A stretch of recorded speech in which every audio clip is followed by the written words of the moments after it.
बिस्मिल्लाहिर्रहमानिर्रहीम अस्सलाम वालेकुम जी। Welcome to another video. I hope you are doing well. So आज की इस वीडियो में मैं आपसे कायद-ए-आज़म यूनिवर्सिटी के एडमिशन्स की डिटेल्स आपसे शेयर करूंगा। जो फॉल सेमेस्टर 2024 के जो एडमिशन है उनकी डेट्स जो है वो अनाउंस कर दी गई हैं, ये आप अपनी स्क्रीन पे देख सकते हैं। इस वीडियो में इंशाल्लाह मैं आपसे BS, BA, LLB under graduate program, उसके बाद BS under graduate self support basis, फिर pharm D regular and self finance basis, उसके बाद pharm D self support basis, फिर उसके बाद आपके जो एडमिशन है नेक्स्ट यहाँ पर एमफिल और MS प्रोग्राम्स हैं या PhD प्रोग्राम्स हैं, इनकी जो लास्ट डेट है ये आगे मेंशन है, ठीक है। और आज की इस वीडियो में इनकी डिटेल्स आपसे शेयर करूंगा। सबसे पहले यहाँ पर है जी BS, BA, LLB under graduate program, ठीक है। तो इसका जो एडमिशन नोटिस है वो आप अपनी स्क्रीन पे देख सकते हैं। इसमें अप्लाई करने का जो मेथड है उस पर भी मैं एक कंप्लीट वीडियो जो है वो अपलोड कर दूंगा।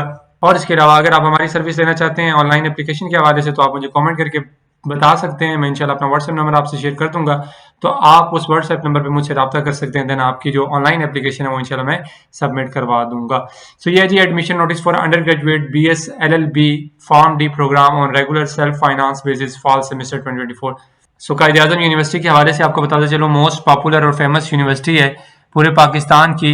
और हायर एजुकेशन की जो रैंकिंग है 2024 की, उसमें ये वर्ल्ड रैंकिंग में 401 से 500 के दरमियान में यूनिवर्सिटी फॉल कर रही है।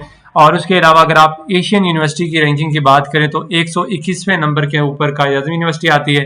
फिर उसके बाद आगे चलें तो 2025 की जो रैंकिंग है वो QS रैंकिंग यानी कि पूरे वर्ल्ड की जो रैंकिंग होती है उसमें वर्ल्ड रैंकिंग के अंदर 315वें नंबर पर कायद-ए-आज़म यूनिवर्सिटी जो है वो आती है और साउथ एशिया की 9वीं यूनिवर्सिटी है।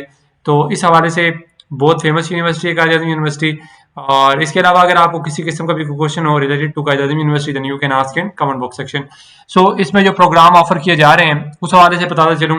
सबसे पहले यहाँ पर है जी faculty of natural sciences. Faculty of natural sciences के अंदर प्रोग्राम है जी BS कंप्यूटर साइंस है, BS chemistry, electronics, BS earth sciences, BS information technology, mathematics, physics and statistics. तो इसमें BS प्रोग्राम जो है वो करवाए जा रहे हैं कायद-ए-आज़म यूनिवर्सिटी के अंदर। और इसमें जो सब्जेक्ट एलिजिबिलिटी है वो है जी मिनिमम 50% आपके मार्क्स होने चाहिए FAFSC के अंदर, ठीक है। और उसके बाद यहाँ पर देख लें आगे मेंशन भी है कि पार्ट 1 के अंदर आपके 50% मार्क्स होने चाहिए, ठीक है। अच्छा, फिर आगे ये टोटल क्राइटेरिया भी यहाँ पर लिखा हुआ है कि अगर आपने BS मैथमेटिक्स में अप्लाई करना है तो इसमें जो आपकी जो सब्जेक्ट एलिजिबिलिटी है वो क्या होगी, FSC आपने किया होना चाहिए, ठीक है। इसी तरह BS फिजिक्स है तो उसमें आपने FAFSC A लेवल्स और इक्विवेलेंट विद फिजिक्स, ठीक है। फिजिक्स बीच में कोई मेजर सब्जेक्ट आपका होना चाहिए, देन आप इसमें अप्लाई कर सकते हैं इस प्रोग्राम के लिए। नेक्स्ट आगे चलते हैं, नीचे आ जाएं। फैकल्टी ऑफ बायोलॉजिकल साइंसेज, इसमें जो प्रोग्राम ऑफर किए जा रहे हैं वो है जी BS biochemistry, BS biotechnology, BS बायोफॉर्मेटिक्स, BS botany, BS environmental sciences, microbiology, फिर उसके बाद जोलॉजी, फिर उसके बाद फार्म डी, ठीक है। और इसमें भी सब्जेक्ट एलिजिबिलिटी विद 50% आपके मिनिमम आपके मार्क्स होने चाहिए, ठीक है, HSSC पार्ट 1 के अंदर। और उसके अलावा इसमें आपको फार्म डी की कोई जरूरत नहीं होगी, ठीक है।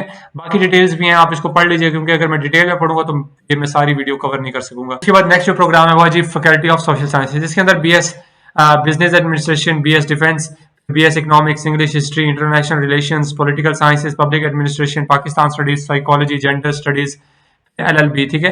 तो इसकी जो रिक्वायरमेंट है वो FAFSC आपके पास होनी चाहिए, यहाँ पर सारों में ऑलमोस्ट यही रिक्वायरमेंट है, ठीक है। ओके, फिर आगे चलते हैं। लॉ एडमिशन जो है आपका LLB के अंदर जो आपने एडमिशन लेना है उसके लिए एक टेस्ट होता है आपका जिसको LAT यानी कि लॉ एडमिशन टेस्ट कहते हैं, ठीक है। और उसकी डिटेल्स यहाँ पर मेंशन है, ठीक है। इसको आपने अच्छे से पढ़ लेना, ये HEC वैसे ऑर्गेनाइज करती है, बट अगर इस हवाले से भी अगर कोई क्वेश्चन हो तो then you can ask in comment box section.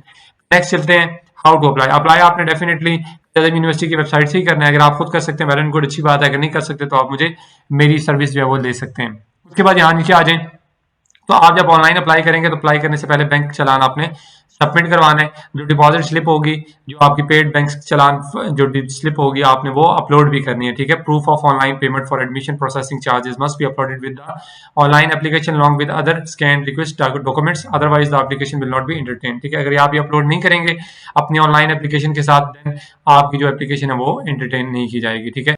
Next नीचे यहाँ पर आ जाए attested photocopies of the request documents. इसमें आपको जो जो डॉक्यूमेंट्स रिक्वायर्ड है, जितनी कॉपीज रिक्वायर्ड है और जितनी आपने अटेस्टेशन करवानी है जितनी कॉपीज की, वो यहाँ पर मेंशन है। Copy of SSC matriculation examination marksheet और इक्विवेलेंट, ठीक है, इसकी एक कॉपी चाहिए। फिर copy of HSSC complete pass result part 1 marksheet और equivalent for BS BA LLB program and HSSC complete pass result for pharm D program, इसकी भी एक कॉपी है।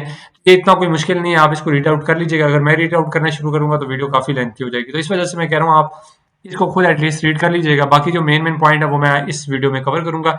अगर आपको इनमें किसी में कोई क्वेश्चन हो देन आप पूछ सकते हैं कमेंट में, ठीक है।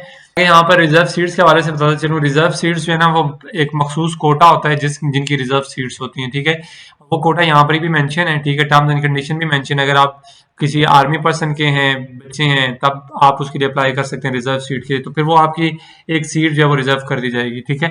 इसी तरह डिसेबल पर्सन है, माइनॉरिटीज स्पोर्ट बेस्ड है, ये फॉरेन स्टूडेंट्स है, फिर ये शहीदों के बच्चे हैं, फिर आपके जो फार्मिस्ट होते हैं इनके रजिस्टर्ड चिल्ड्रन ऑफ रजिस्टर्ड फार्मिस्ट इनके बच्चे हैं, कोई भी डायरेक्टर्स या फार्मास्यूटिकल इंडस्ट्री के उनके जो बच्चे हैं, फिर उसके बाद एडवोकेट के जो बच्चे हैं, फिर एडिशनल सीट्स होती हैं इनकी GB, Balochistan, Sindh rural only for फार्मली, ठीक है। इनके लिए रिजर्व सीट होती हैं, तो अगर आप इनमें से कोई कहीं पे फॉल करते हैं तो आप इसके लिए अप्लाई कर सकते हैं। उसके बाद अकोमोडेशन की बात करें तो वो यूनिवर्सिटी की अकोमोडेशन भी दी जाती है आपको। फिर स्कॉलरशिप की अगर बात करें तो यहाँ पर बहुत सारी स्कॉलरशिप्स ऑफर की जाती हैं आपको। फर्स्ट यहाँ पर GQ, AU, alumni scholarship, Pakistan Bait-ul-Mal scholarship, higher education commission HEC scholarship, फिर other government and non governmental, Punjab education and endowment fund PEEF, ठीक है, इनकी तरफ से दी जाती है। बलोचिस्तान एंडोमेंट फंड, फिर professional education foundation, Edhi foundation Karachi, KP, तो इन सारों की तरफ से आपके यहाँ पर काफी सारी स्कॉलरशिप दी जाती हैं। मेरिट लिस्ट की अगर बात की जाए तो मेरिट लिस्ट आपकी कब कब लगेगी, यहाँ पर इसकी डिस्क्रिप्शन और यहाँ पर इसकी डेट भी मेंशन है कि फर्स्ट मेरिट लिस्ट आपकी 5/8/2024 को लगेगी, सेकंड 9/8/2024 को, थर्ड मेरिट लिस्ट जो है वो आपकी अगर रिक्वायर्ड हुई तो वैसे सेकंड मेरिट तक की खत्म हो जाती है बात, बट अगर ज्यादा लोग अप्लाई करते हैं तो फिर उसमें थर्ड मेरिट लिस्ट भी बन जाती है, तो उसमें 15/8/2024 को वो अपलोड कर दी जाएगी। फिर उसके बाद नेक्स्ट आ जाए merit list of pharm D program. Pharm D के लिए जो मेरिट लिस्ट है वो फर्स्ट मेरिट लिस्ट 30/9/2024 को, सेकंड मेरिट लिस्ट 10/2024 को, थर्ड मेरिट लिस्ट जो है वो 10/10/2024 को अवेजा कर दी जाएगी वहां पर मेरिट लिस्ट। और आपने इसी वेबसाइट को यानी कि कायद-ए-आज़म यूनिवर्सिटी वेबसाइट पे यहाँ पर ही अगर आप देखते रहेंगे तो आपको मेरिट लिस्ट के हवाले से भी इंफॉर्मेशन मिल जाएगी, अदरवाइज मैं वीडियो भी उसके अकॉर्डिंग अपलोड कर दूंगा, ठीक है। आगे ये इंपॉर्टेंट इंस्ट्रक्शंस हैं, इनको आपने एक दफा पढ़ लेना। यहाँ पर पहले ये जो यहाँ पर फर्स्ट जो पॉइंट लिखा है मैं आपको ये पढ़ के बता देता हूँ। If number of applicants for department discipline is less than 25, तो ये काफी इंपॉर्टेंट पॉइंट है, इसको पढ़ लेना चाहिए। अगर किसी भी डिपार्टमेंट के अंदर या अगर आप किसी भी डिसिप्लिन में अप्लाई कर रहे हैं तो उसमें अगर कैंडिडेट्स या स्टूडेंट्स जो हैं वो 25 से कम होते हैं, ठीक है, क्योंकि हर क्लास की एक स्ट्रेंथ होती है, एक कुछ स्टूडेंट्स की स्ट्रेंथ उन्होंने रखी होती है कि इस क्लास के लिए हमें इतने लोग इतने बच्चे चाहिए, ठीक है। अगर 25 से कम लोग हुए, ठीक है, किसी भी डिपार्टमेंट के अंदर, तो उनकी क्लासेस जो है वो नहीं ली जाएंगी, उनकी फी जो है वो रिफंड कर दी जाएगी। इस चीज को याद रखिएगा, ठीक है। यहाँ पर ये मेंशन है, यहाँ नीचे आ जाए, no application will be received in admission section by hand और पोस्ट कॉरियर, ठीक है। मैंने ऊपर आपको बता दिया कि आपकी ऑनलाइन एप्लीकेशन ही सबमिट आपने करनी है और बाय पोस्ट या कॉरियर की सर्विस आप नहीं सबमिट करवा सकते, वो एंटरटेन नहीं की जाएगी। No call letter phone call shall be made separately for selections, applicants are advised to visit Quaid e Azam university website, ठीक है। कोई किसी किस्म का भी कोई फिजिकली लेटर आपको नहीं सेंड किया जाएगा, जो भी होगा यहाँ पर आपको वेबसाइट भी देखना पड़ेगा। In case of cancellation of admission the fee dues will be refunded to the candidates as per Quaid e Azam university refund policy, ठीक है। अगर आपका एडमिशन कैंसिल कर दिया जाता है किसी भी सूरत में, देन आपको फीस जो ड्यूज आपने जब सबमिट करवाए होंगे वो आपको रिफंड कर दिए जाएंगे और कायद-ए-आज़म यूनिवर्सिटी की पॉलिसी के मुताबिक। ये डिटेल्स थी मैंने आपसे शेयर कर दी हैं। अभी बाकी सारे प्रोग्राम एमफिल और एमएस के भी रहते हैं और बाकी दीगर प्रोग्राम भी रहते हैं, उस हवाले से इंशाल्लाह मैं एक सेपरेट वीडियो बना दूंगा क्योंकि ये वीडियो काफी लेंथी हो चुकी है, ठीक है। तो उनके ऊपर मैं एक सेपरेट वीडियो एमफिल और एमएस प्रोग्राम और साथ में PhD प्रोग्राम के ऊपर एक सेपरेट वीडियोस बना दूंगा। एंड देन ऑनलाइन एप्लीकेशन आपने कैसे सबमिट करवानी है उस हवाले से भी इंशाल्लाह मैं एक सेपरेट वीडियो अपलोड कर दूंगा, ताकि आप अपनी ऑनलाइन एप्लीकेशन इजीली उस वीडियो को वॉच करते हुए अप्लाई कर सके, सबमिट करवा सकें, ठीक है। और अगर आप हमारी सर्विस लेना चाहते हैं तो आप मुझे कमेंट बॉक्स में बता सकते हैं, देन इंशाल्लाह मैं अपना व्हाट्सएप नंबर आपसे शेयर कर दूंगा, देन आप मुझे व्हाट्सएप पे कांटेक्ट कर सकते हैं ऑनलाइन एप्लीकेशन के लिए, ठीक हो गया। और इसके अलावा अगर आपको किसी किस्म का भी कोई क्वेश्चन हो then you can ask in comment box section. Next video तक के लिए अपना बहुत सारा ख्याल रखिएगा और दुआओं में याद रखिएगा। अल्लाह हाफिज।